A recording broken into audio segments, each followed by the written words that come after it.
Okay. So in the last lecture, we have considered the finite difference method to solve the ordinary differential equation. Okay. Now we'll think of the partial differential equation. Okay. So first, we'll try to understand what is the partial differential equation. Then we'll try to understand the different categories of the partial differential equation, and then we'll solve them numerically using finite difference method. Okay. So I hope you're able to see this.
Okay, so let us think of the partial differential equations. Okay, and then we'll try to solve this PDEs numerically. Okay, so we know the partial derivatives.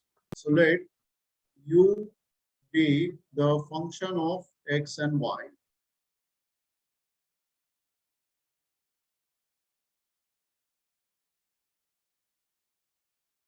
Okay. Now we differentiate this u partially. Okay. So the partial differential equation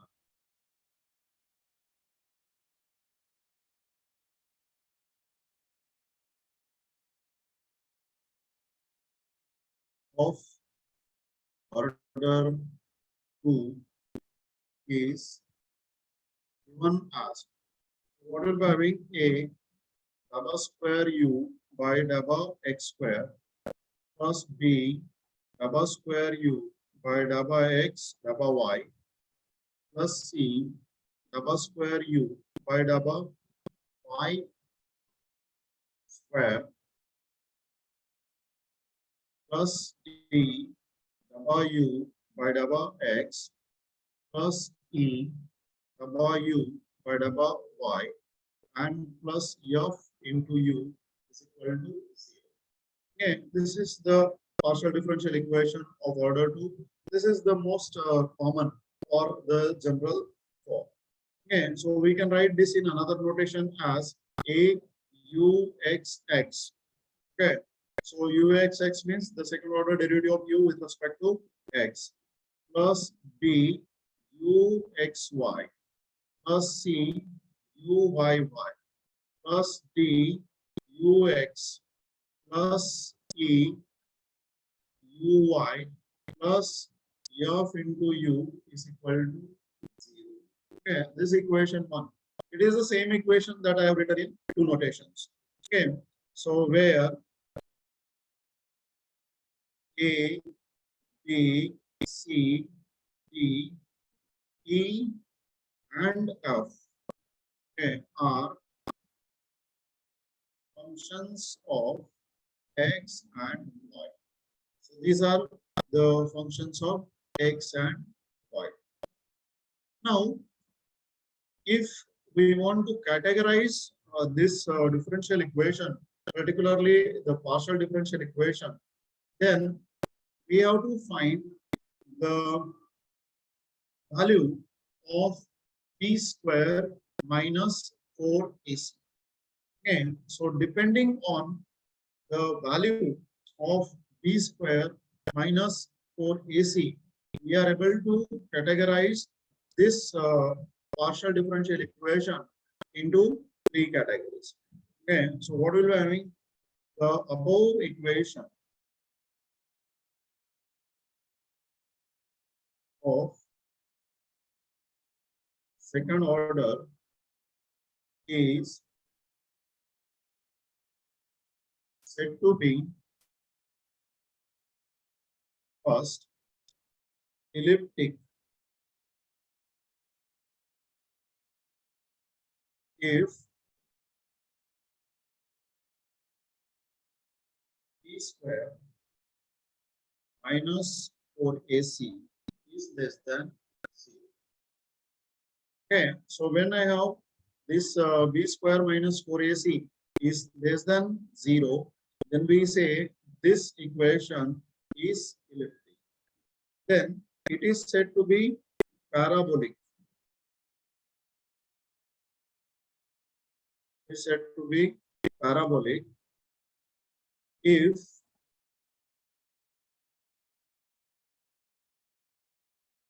b square minus 4ac equal to 0. Okay, so if it is less than 0, then it is elliptic. If it is equal to 0, then it is parabolic. And we have the third hyperbolic. Okay, so it is going to be hyperbolic if b square minus 4ac is greater than 0. And this should be where we are checking this at a point xy in a plane.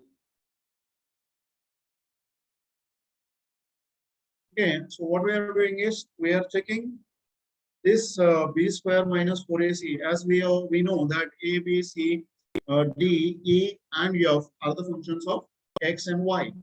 So we'll be using the values of x and y to find out what b square minus 4ac is. Okay, and if this b square minus 4ac at a particular point xy in the plane is less than 0, then it is elliptic. Is greater equal to 0, then it is parabolic, and is greater than 0, then it is hyperbolic.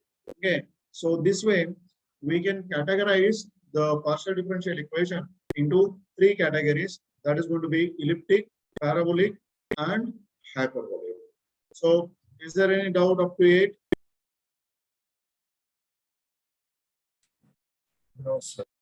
Do you have any doubt up to 8? No, sir. Okay, so all of you got the basic definition of the hyperbolic function, which is general form, and how to categorize the given partial differential equation into three categories: elliptic, parabolic, and hyperbolic. Okay, so is there any doubt? No, sir. Yes, No doubt, sir. no doubt. Okay, that's good. Okay, so it is possible that the same equation, okay, can behave differently in the different region. Okay, so this we have decided at a point.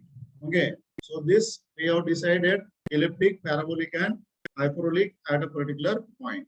Okay, but it is possible that the same equation can behave differently in the different region. Okay, so for example, we have, okay,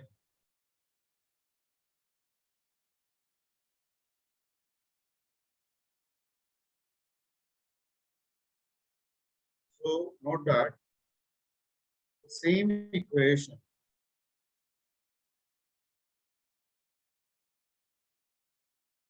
can be elliptic, parabolic, and hyperbolic in different regions. Okay, so for example, we can have, suppose, let x into uxx plus uyy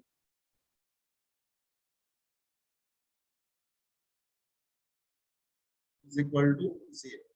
And this is the differential equation. So here, this is going to be A. So A is going to be X. Okay, B is 0 and C is going to be 1.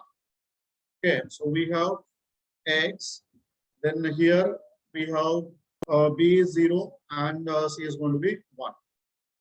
Okay, so now if we apply this B square minus 4AC, so B square is going to be 0. So that means only we have to consider of minus 4AC. And that minus 4AC is nothing but, see here what we have, A is equal to X, C is equal to 1, and we have B is equal to 0. Okay, so if I calculate here, B square minus 4AC, so it is nothing but 4X.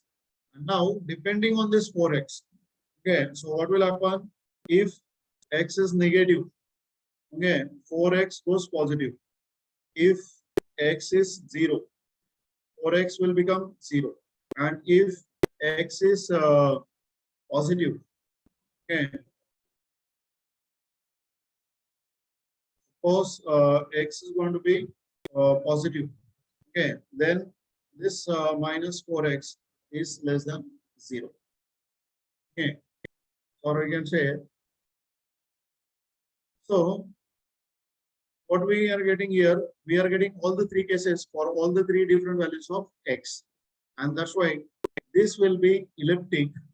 Okay, so this equation is elliptic if X is greater than 0. Okay, this is parabolic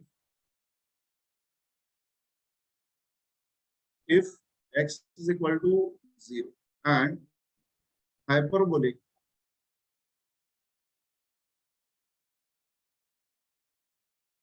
if X is negative. Okay, so here we have elliptic. Okay, this is parabolic, and this is going to be hyperbolic. So Okay, that's so we minus 4x is greater than 0, right? In hyperbolic case. hyperbolic B square minus 4AC should be greater than 0, no? No, I'm saying that 4x is greater than 0. That should be minus 4x is greater than 0. If X is going to be positive, then this will be 4X, no? Minus minus will get, yes, we can write it that way. So this minus 4X or minus 4X. So minus 4X will be greater than 0. So it will become hyperbolic. Minus 4X is equal to 0. So parabolic, and minus 4X less than 0. So it is going to be elliptic, right? Yes, sir. Okay. So this way we can have the same equation. This is the same equation, but we can have it in the, it is going to be parabolic, it is going to be hyperbolic, and it is going to be the elliptic also, depending on the region. Okay. So now this way we can have the same equation which behaves differently in the different region. Okay. So here that was depending on X only. Okay. So we have not to consider the value of Y. Okay. But if I consider about the positive x-axis, about the negative x-axis, and about the line y is equal to x is equal to 0. That is y-axis. So this way, this equation will be elliptic, parabolic, and hyperbolic in the different region. Okay. So is there any doubt in this case?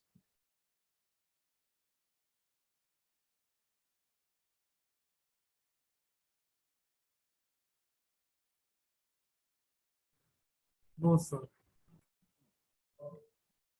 So that's what we can have. Okay. Now, once we know that we can categorize the given partial differential equation into three categories. So let us have the examples of all these three categories. Okay.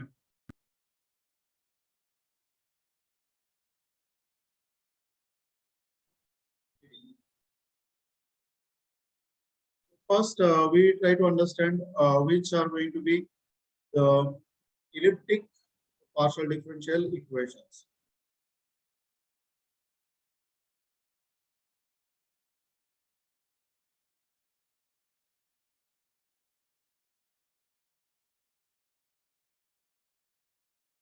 Okay.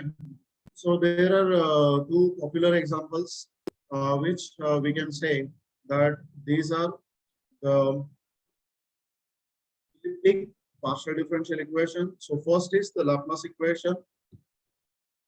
So we have double square u by double x square plus double square u by double y square, that is equal to 0. We write this as del square u is equal to 0, where del square is going to be the Laplacian operator.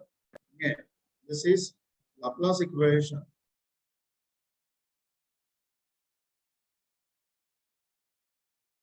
In two dimensions. Okay, so here we are considering x and y only. So this is going to be the Laplace equation in two dimensions. Okay, next we have, suppose double square u by double x square plus double square u by double y square. And instead of 0 here, we have the function of xy. Okay, so suppose if it is 0, then it is going to be Laplace equation. We call it as Laplace equation. If it is non-zero function, okay, so we have some function of x and y. Okay, then this is called Poisson's equation. This is called Poisson's equation. Okay. Now, these are the two popular examples of the elliptic partial differential equation. Now, we have parabolic PDE.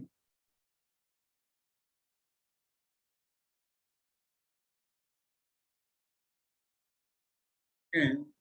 So, if we think of the parabolic PDE, then we have that double square u by double x square is equal to, okay, so we write constant times double u by double t. Okay, so this is nothing but one dimensional heat equation.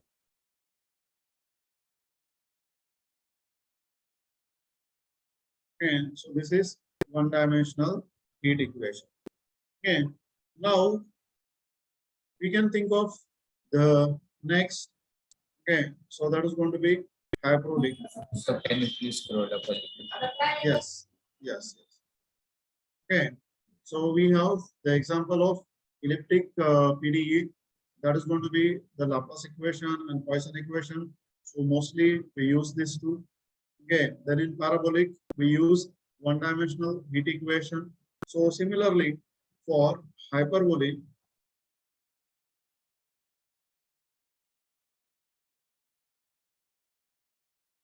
for hyperbolic PDE, we have a double square u by double x square is equal to c times double square u by double t square.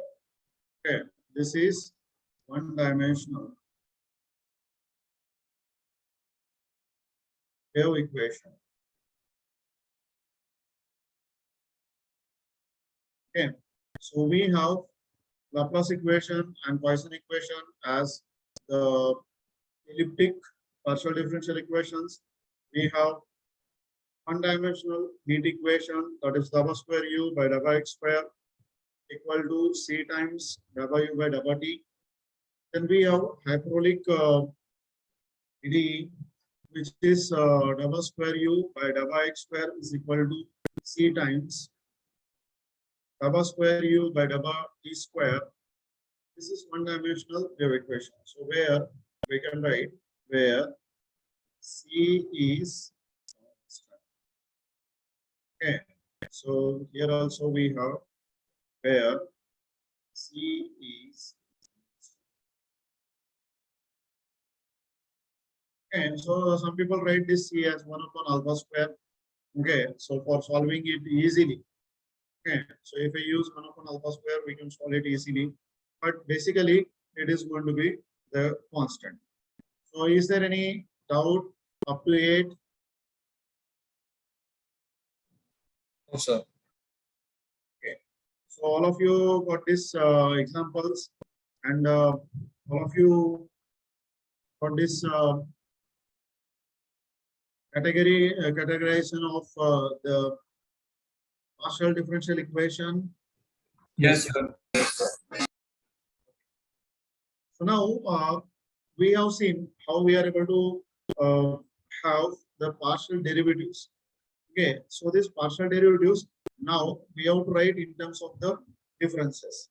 Okay, so basically when we consider derivative is the limiting case of the difference. Okay, so now we'll try to have the partial derivatives. Okay, with the we express the partial derivatives as the differences. Okay, so if we try to understand the partial derivative. Okay, what our partial derivatives are. Okay,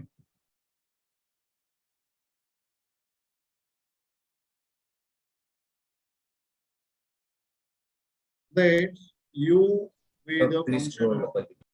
yes. Okay, Yes. let u is a function of x and y. V the x and y. So we have okay, we are able to find w by x as limit h tends to 0. U of x plus h, y is treated as a constant, and u of xy on h. And we have w by y is equal to limit a tends to 0, u of x constant, y plus k. So it is going to be y plus k minus u of xy.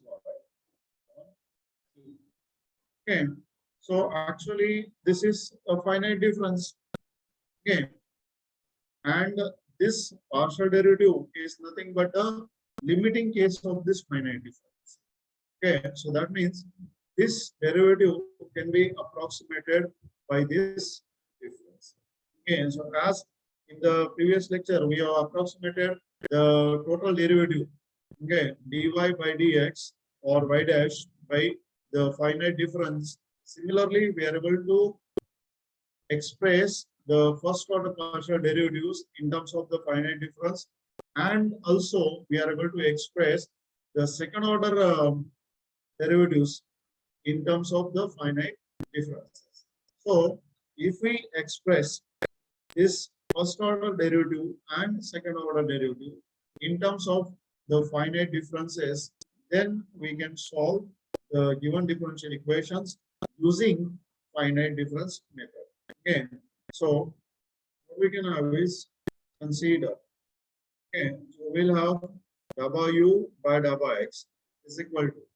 Okay, so what we get here is going to be ui plus 1. This is 1 h I am adding, so it will become I plus 1. Okay, so ui plus 1 j. So y remains as it is minus uij upon. So this is going to be h. So what is this? This is u of xi plus 1 y of j minus u of xi by j. Okay, and this is going to be h here.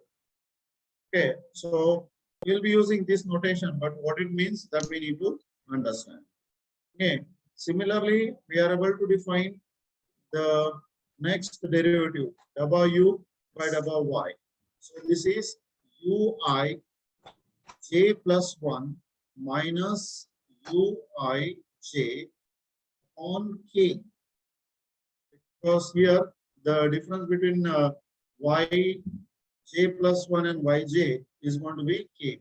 So this we can write as u of xi, because x is going to be constant here, y of j plus 1 minus u of xi yj, and upon this difference.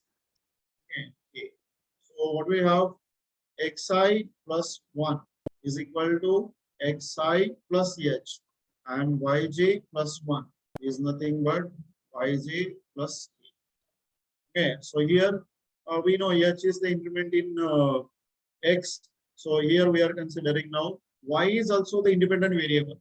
So we are in partial derivatives. Now y is not a function of x, y is also independent variable, and hence we consider k be the increment in y. Okay, and using this we are able to get this one. So here we are considering this formula we are writing using the forward difference.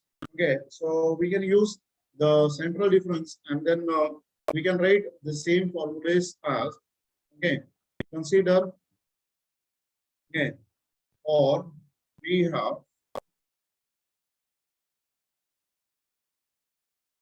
so yesterday we have used the central difference. Okay, so using the central difference, I can write this as w by wx is equal to, so it is ui plus 1 j minus ui minus 1 j by 2h. Okay, and we have ui is equal to ui j plus 1 minus ui j minus 1 on 2k. Okay, so this way we can have these are the, using central difference we are able to approximate the first order derivatives, and these are the forward differences that we have used to find out the first order partial derivative. Similarly, we can extend this theory to the second order partial derivatives. Okay, is there any doubt up to yet? Is that okay?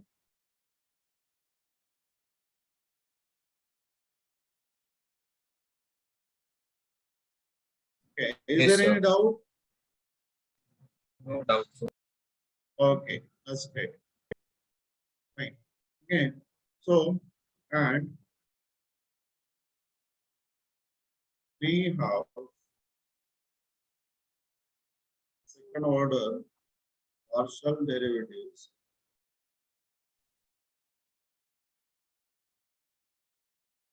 as, okay, so what we'll be having uxx. So here I'm defining the pure second order partial derivatives.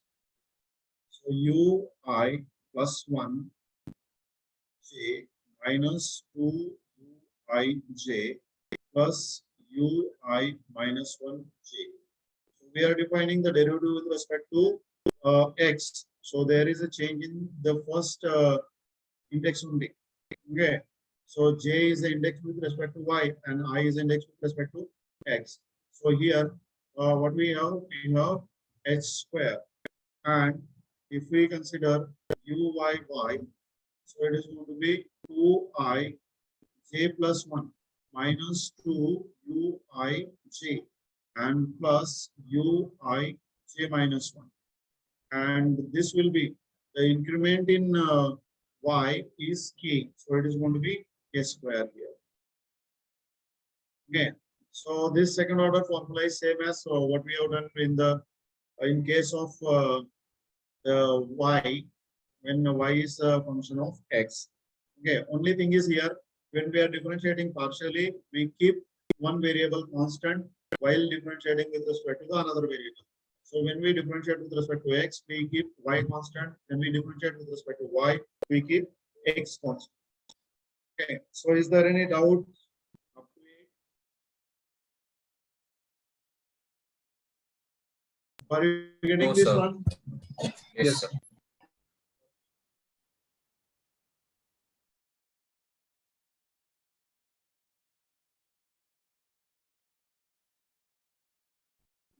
That's great. Now we need to understand how we are able to find the intermediate points, because now in case of the ordinary differential equation, we have a line and we have to find the points on the line as y1, y2, y3 we have obtained. But here we have a grid. Okay, so we have a mesh. We have to find with respect to x also, with respect to y also. So in general, we have to find out uij. Okay, in general, we have to find uij. Then we have the grade or the mesh. Okay, if we have x1, x1, x2, x3. Similarly, we have y1, y2, y3, and we have to find out the combination of xi and yj. Okay, so we have to find out the intermediate points, okay, which are within the mesh, because the boundary is defined and the points on the boundary will be given to us. Okay, so starting value of y and ending value of y is always given. Starting value of x and ending value of x is always given. So here, instead of having the line, we have a square, okay, or we have a rectangle. Okay, so depending on the number of points we consider, okay, we can have either a square or either a rectangle. Okay, so how many boundary points are given to us? Okay, now the boundary points will be given. Okay, so how many boundary points are given to us? According to that, we have to calculate the interior of the mesh or interior of the grid.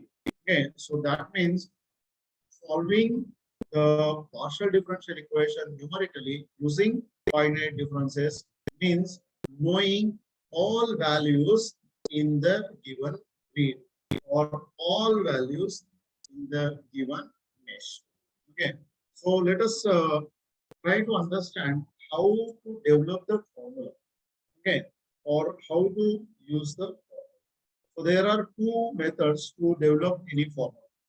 Okay, one is the standard 5-point formula. Okay, so let us see how we are able to write this 5-point formula. Okay, I hope you are able to see this.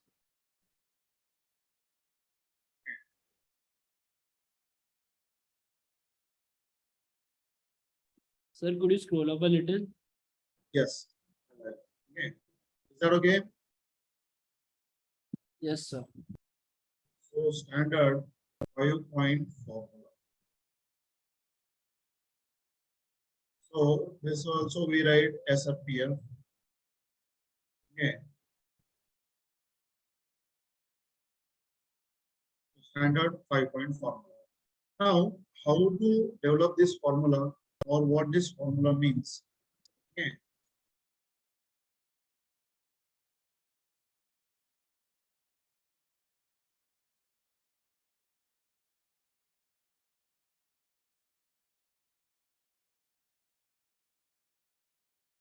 I hope you are able to see this grid. Are you able to see this grid? Yes, sir.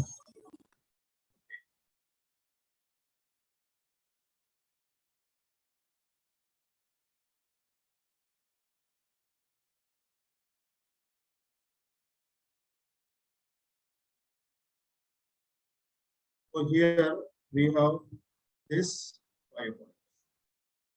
Okay. Now, this is our point Uij. Okay, so this is the row of xi and column of yj. Okay, so row of xi and column of yj. So this point is ui minus 1j. This point is ui plus 1j. Okay, this point is ui j minus 1. And this point is ui j plus 1. Okay, So these are the 5 points that we have. And hence, the formula is the center Uij is average of this 4 points.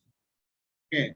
So the center fifth point is average of this 4 points. So you can have Ui minus 1j plus Ui plus 1j plus Ui j minus 1 plus Ui j plus 1. Okay, so this way we are able to calculate the standard 5-point formula or the center of the mesh using these 4 points. Okay, now we have the another formula, okay, so called as diagonal 5-point formula. Okay, so we have the standard 5-point formula and we have the diagonal 5-point formula. Now see how we are having the diagonal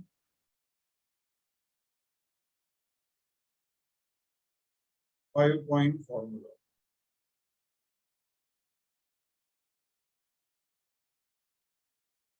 And so we call it as PF. Okay. So what we have here, again, we have this mesh.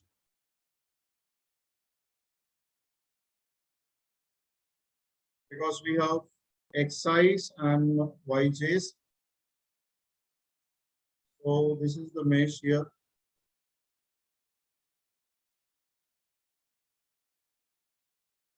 Now we have these points. These points are known points.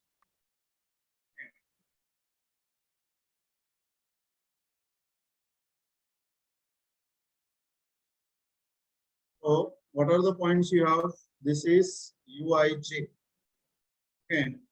This is Ui minus 1 and you will be having j minus 1. This is Ui plus 1 and j minus 1. This point is Ui plus 1, j plus 1. This point is Ui plus 1 and j plus 1. This is Ui minus 1. Okay, so what do you have? This is Ui minus 1 and j plus 1. Okay, so this is Ui minus 1. This is Ui minus 1. This is minus j minus 1 and this is j plus 1. So here, what you can say is, this is j minus 1, this is j, and this is j plus 1. Okay, whereas this is I minus 1, this is I, and this is I plus 1. It will be easy for you to understand. Okay, so this formula also we can write. Okay, this is going to be this is j, this is j minus 1.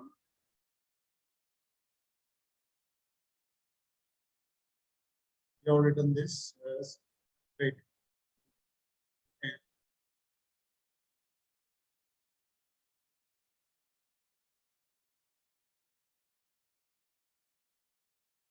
So what do we have here?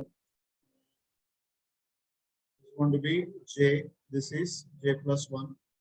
This is I minus 1, I, and I plus 1. So we can have this point is Ui and j minus 1. This is Ui minus 1 j. This is Ui plus 1 j, and this is Ui j plus 1. Okay. So now you got it correct. Okay, so we have to think now this formula.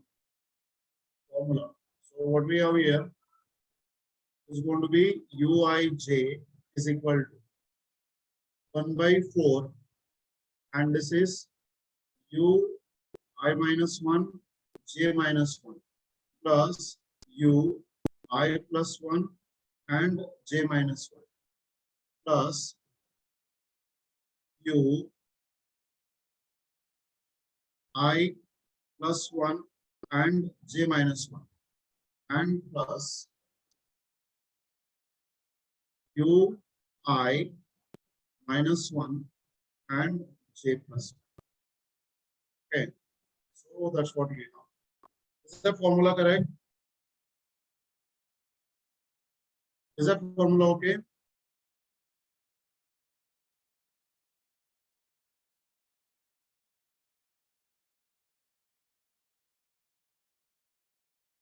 Are you getting this formula? Yes, sir. Yes, sir. Okay. So you try to understand the grade, and then easily you are able to get the grade points. And once you are able to get the grade points, easily you are able to convert it to the formula. Okay. So first, what we have to do is we have to understand the grade, and then locate the points, and then take the average of. So here we are using 5 points, so that's why these are called 5-point formula. First is the standard 5-point formula, and the other is the diagonal 5-point formula. Yes. Sir, the last diagonal points will be changed now. This is I minus 1. So this will be ui j minus 1. This is ij. This will be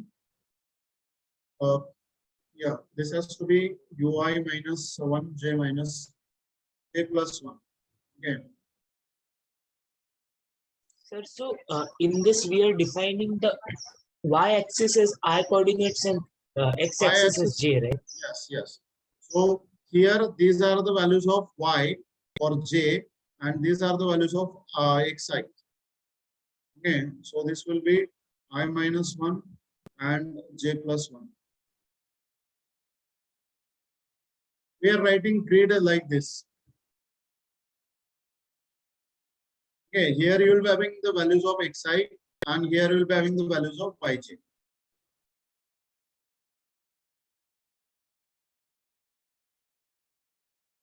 Like we write matrix, no? Okay, as we write the matrix, we consider row to be I and column to be j, no?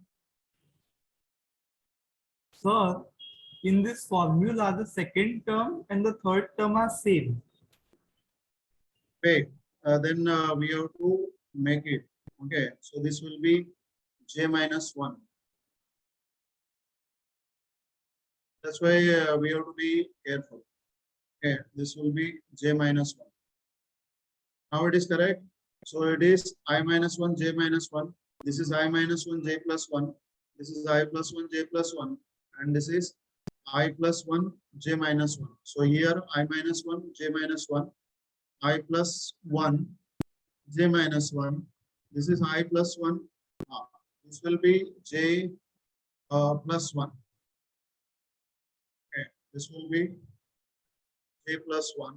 And this is I minus 1 j plus 1. Right? Now it's Yes. correct? Yes. Okay, so these are the formulas, okay, that we have to use while solving the partial differential equation. Okay.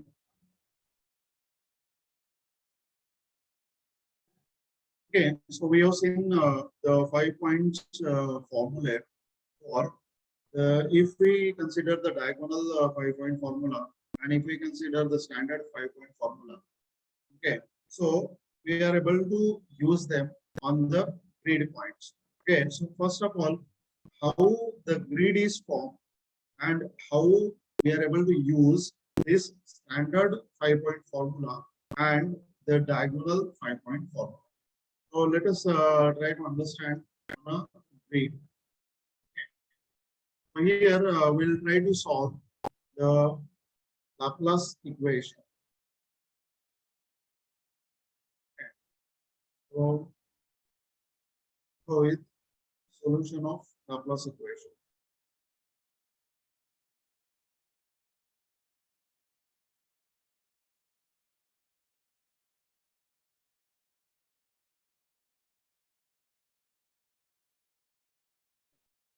So what we have laid L square u is equal to 0.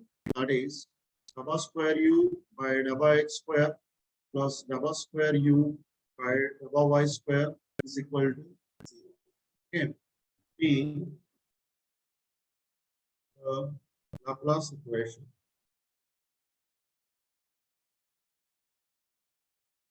With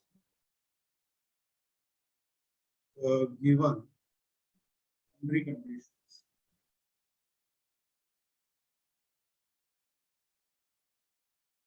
Okay, so we have the boundary conditions and we have this now as a grid. Okay.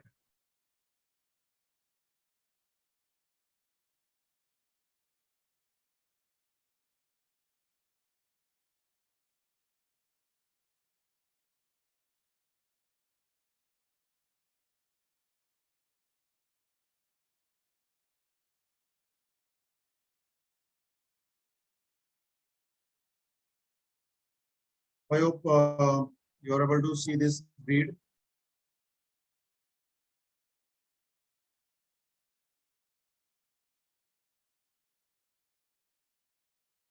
Okay, so the boundary points are B1, B2, B3, B4, B5, B6, B7, B8, B9, B10, B11, B12, B13, B14, B15, and B16. Okay, so these are the boundary conditions given to us. Now we have the intermediate points as U1, U2, U3, U4, U5, U6, U7, U8, U9. So the boundary conditions BIs are given, and our target is to find out these values of UIs. Okay. So first of all, we know all these boundary conditions. Okay. So what we'll do is we'll try to evaluate the point, center point. Okay. So this U5. Okay. Because if I want to use the formula, any formula here, I am not able, I do not know the value of U4, I do not know the value of U2, I do not know the value of U5. And that's why I cannot start directly here. Okay, so first we have to start at U5. Okay, so for U5, what I know is these boundary points I don't know, but these boundary points I am aware of. And hence we can use the standard 5-point formula.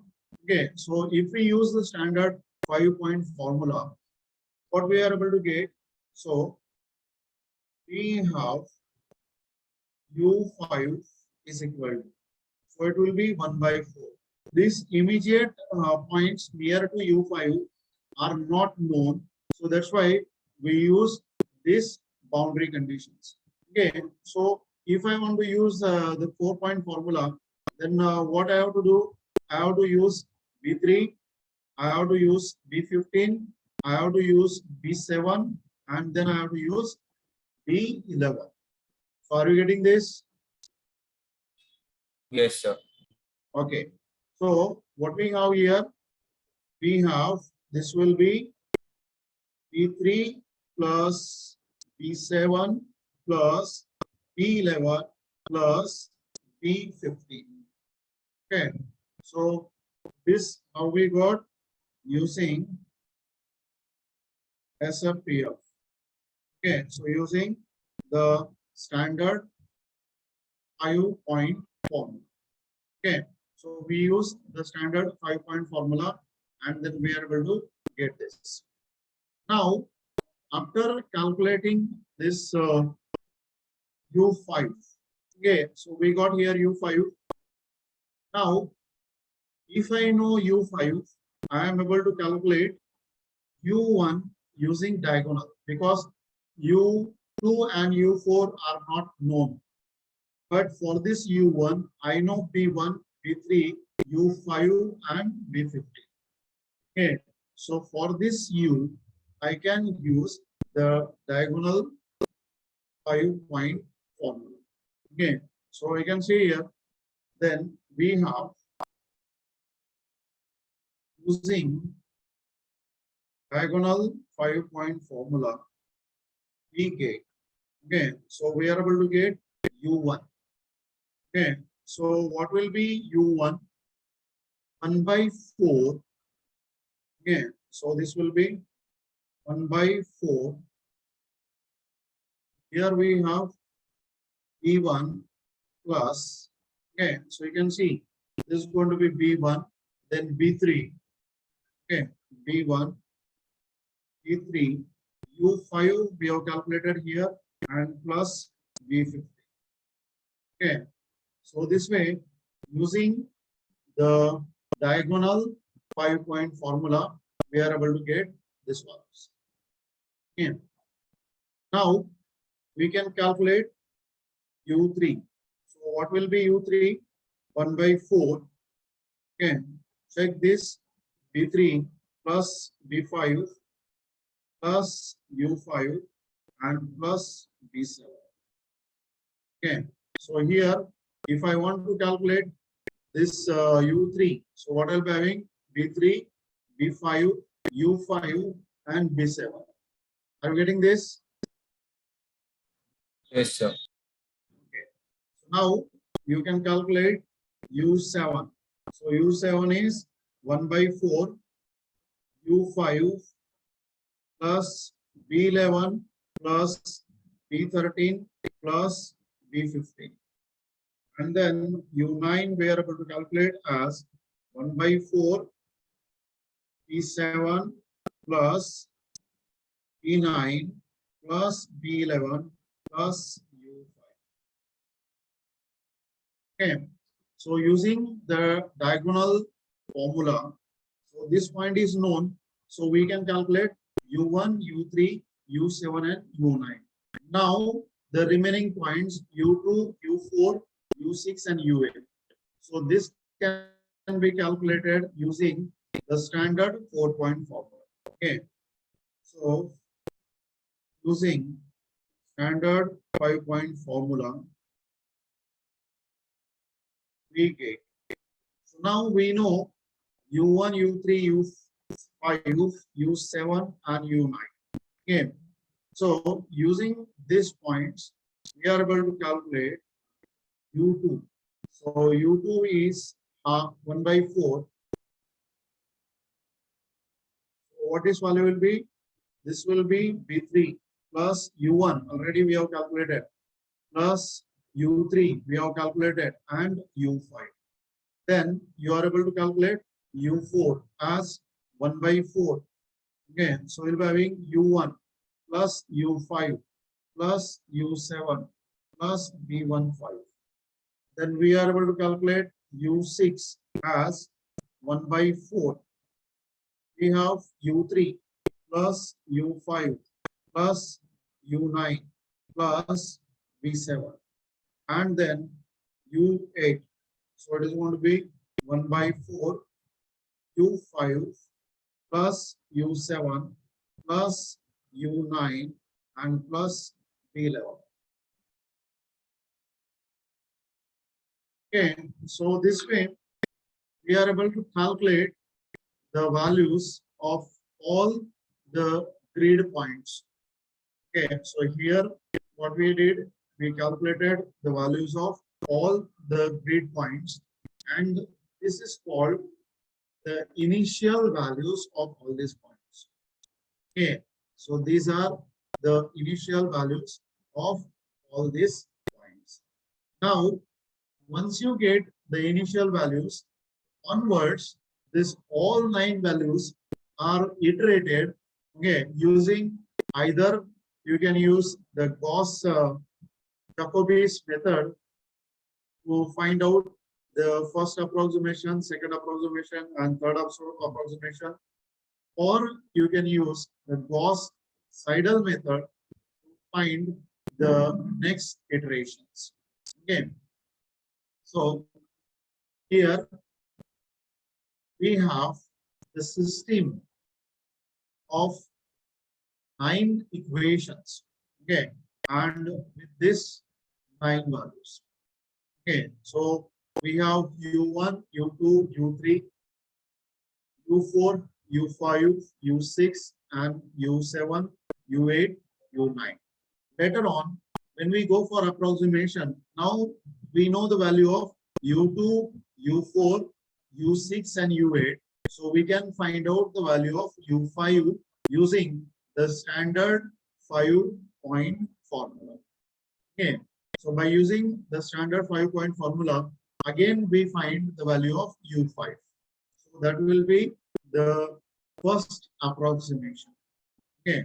And once we have the new value of U5, we can find all the values, okay, of this all 9 values using standard 5-point formula. So once we get the initial values, okay, we can go with the standard 5-point formula. So now onwards, we use only the standard 5-point formula. Okay. So is there any doubt up to it? No, sir. So fine. Now we can go for the example.